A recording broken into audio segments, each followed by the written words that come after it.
Welcome to the podcast where relationships, confidence, and determination all converge into an amazing, heartfelt experience. This is Speaking from the Heart. Welcome back to episode number 43 of Speaking from the Heart. Today, we're going to talk about something that is really personal, not only for just you, but me as well. And that is being able to say the word no. I know. It sounds so negative. Saying no to a lot of things. No, I will not go to that job today. No, I will not do that for you. No, I cannot physically, mentally, emotionally, socially do all these things that you're asking me to do. No. And yet, that power of saying no can oftentimes be the ways in which we give ourselves excuses to not do something. Now, I am not advocating in this episode that I am saying that no should never be used. I think that there are times that you have to say that two-letter word in order for us to be able to have some balance, to have some comfort, to be able to have boundaries for some of the things that we often get ourselves into, whether that's personal relationships, work relationships, or projects that we have to do, or anything in between that we need to take a step back and be able to work on some of the things that have to be done first.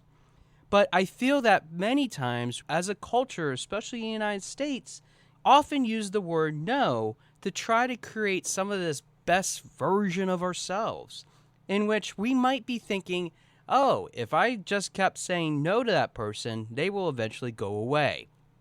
Does that sound familiar? You probably do that every time that the salesperson that is calling you from the other end, especially from another country, is trying to sell you a product or service that you don't need. Ever heard of your car's extended warranty? I know I've got plenty of those calls, and I know where the red button is on my phone to hang up. But I know that that can be disturbing and also tedious to continuously say no when you probably don't even know why you're saying no in the first place. And that's really what I'm talking about more today in this episode when it comes to why we always say no instead of saying yes. But there's some conditions with my yes. Because we can look at the cup half full, or we can look at it half empty. Can we be pessimistic or can we be optimistic about the advantages and disadvantages of saying yes versus no? And I think that we need to be able to express ourselves when we're trying to say something that is of great dissatisfaction or displeasure in the many types of situations that we face. For example, especially when we go to the grocery store, and if you ever use the self-checkout line, you might be faced with the question, do you want to donate to this charity and round up your total to the nearest dollar so that you don't have to pay any cents? Believe it or not, that technology, let alone that prompt, oftentimes allows people to feel that they have a sense of wanting to say, yes, I want to be able to help that charity, or no, I just want to keep the extra cents because the extra cents add up.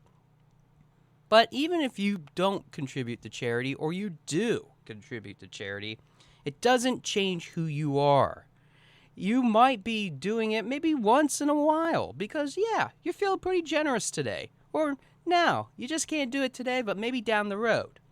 But I think that we need to take a step back sometimes and see if we're always saying no or if we're always saying yes, that maybe, just maybe, there might be a bigger problem in our own lives.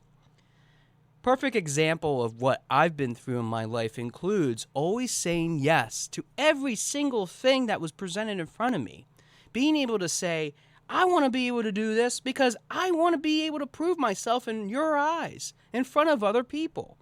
Or always saying yes to the fact that I want to be able to do X, Y, and Z, and not only do I want to prove you wrong that I can do it, but I got other people that I want to show up so that I can let them know that they passed over a good person, and that's why I'm going to say yes. But the power of saying no helps you not just with those boundaries, not just with the ways in which we're able to create some of those opportunities, those relationships, that confidence in our life, it can change the approach and the ways in which we handle a variety of different daily interactions. Think of it as almost a ticker.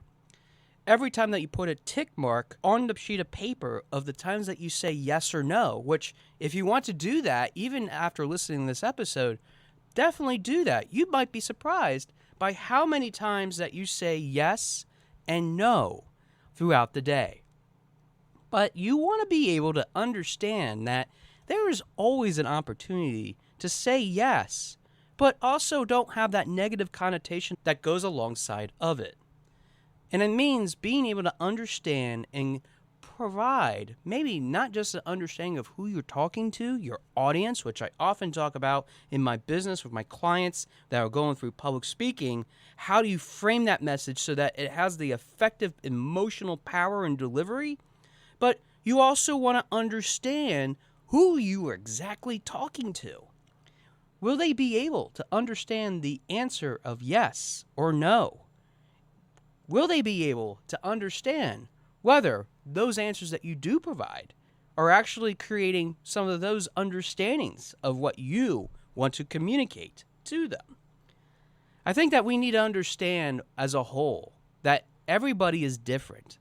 And the ways in which we process this information, let alone the ways in which we process decision making in our own lives, can have severe rippling effects throughout many of the different types of opportunities, discussions, maybe even participation within teams and sports and even social activities for that matter, simply because of the ways in which we frame our yeses and no answers. But being able to express something that is on your mind doesn't necessarily mean going to a thought process of having to be angry all the time, which I know for much of my life, I would often say no to people, especially when there was an emotional reaction to it because of the way in which they presented it to me.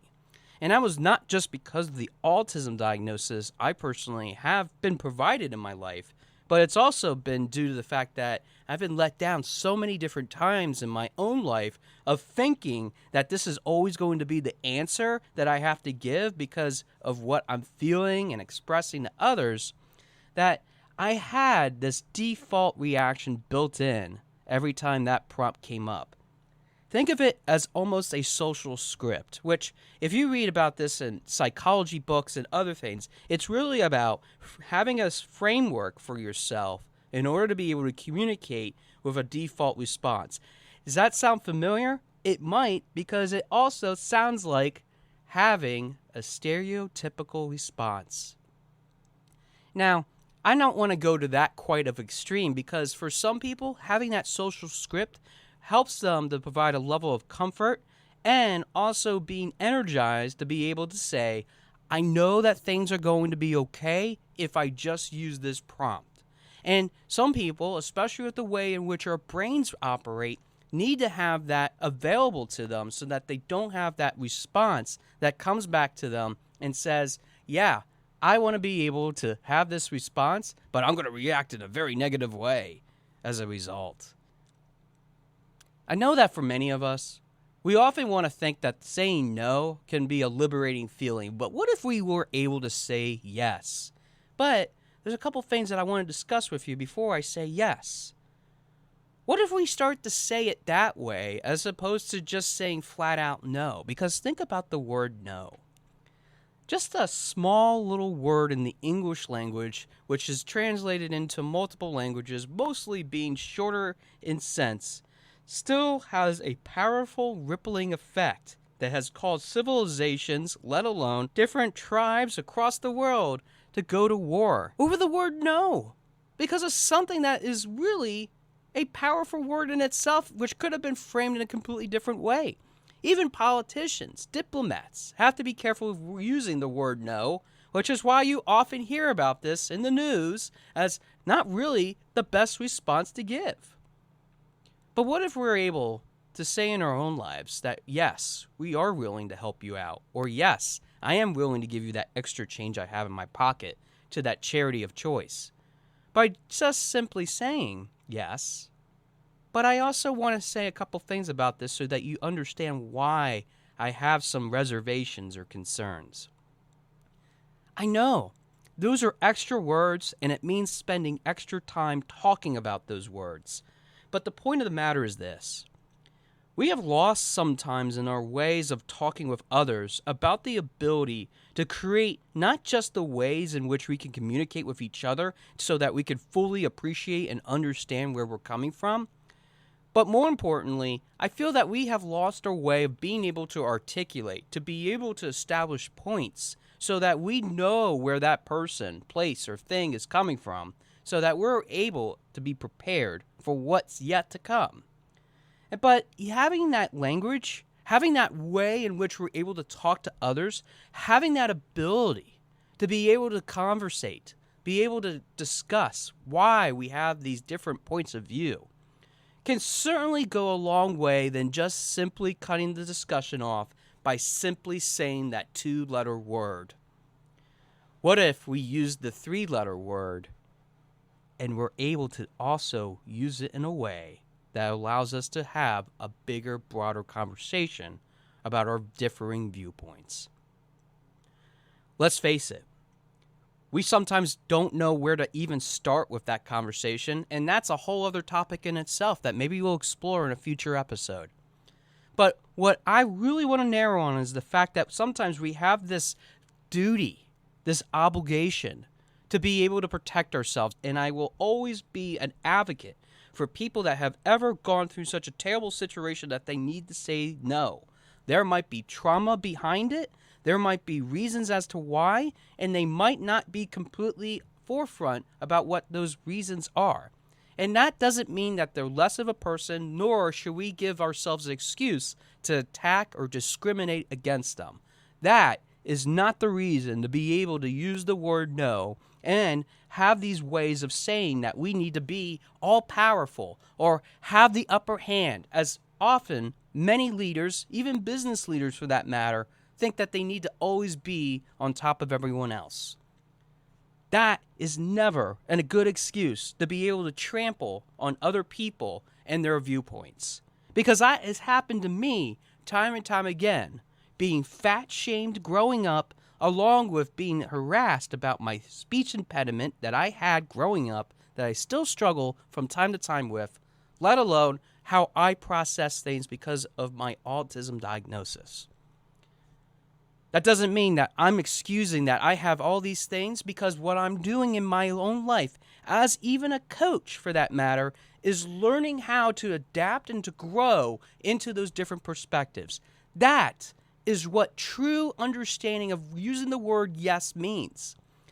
Yes, I would love to help you, but I have these things that I'm working through, and I want you to just know what's going on so you might have a deeper appreciation of what I'm dealing with. If we're able to just understand what that other person's viewpoint is and be able to understand the ways in which we can say yes to them and engage them in a thoughtful conversation, maybe we will be able to find our voice in this ever-changing world. Because we have been able to do that for hundreds, even thousands of years. Sometimes it takes hundreds and thousands of years to be able to get to that table. And usually generations have to go by before we ever get to sit down to have that conversation. But there's one big catch that's happened in the last 30 years of our lives, and that has been the rise of information technology. We can use that power that we have now been able to harvest for good or for bad. And I oftentimes see, even on Facebook, even on LinkedIn, even on X, formerly known as Twitter, about all these different groups of people that want to antagonize and even disrespect others because they want to say no and they want to be heard as the loudest no in the room. But you know what the problem is with that? They never said yes, but I have some concerns that I want to state as well. We are all guilty of it, and it doesn't matter what your political affiliation is. It doesn't matter what you come from as a cultural background. It doesn't matter what your social standing is. All those things, even all the rights that we have in this world, doesn't excuse the fact that we can be stuck in this bubble, this stereotypical bubble, that we have to break the cycle in order to create some of the things in our lives that we truly want to seek out. But it all starts with being able to say to ourselves that we want to change the discussion. And we can do that. We each have that power to be able to do that. We are capable of being able to change that 2-letter word into a 3-letter word and being able to voice what's on our mind. Because we can say yes instead of always saying no. We can create a way in which we can provide value and inspiration to others. We can help each other create the best opportunities that we ever sought in our life. But it means being able to be respectful and to be able to get to the other side of that conversation that we're going through, no matter what that other person or place or that thing is trying to say to us. Because here's the deal. We are not just using our voice for good, but we can use our voice for evil, and we need to learn to step away from that evil side of us. We have the ability to not just express our dissatisfaction and our displeasure by simply using the nonverbal tools that our ancestors used that created some of the biggest wars, let alone some of the biggest disagreements that human history has had. We do have the power of saying yes. And I want to say yes to you because you are worthy of having that yes in your life.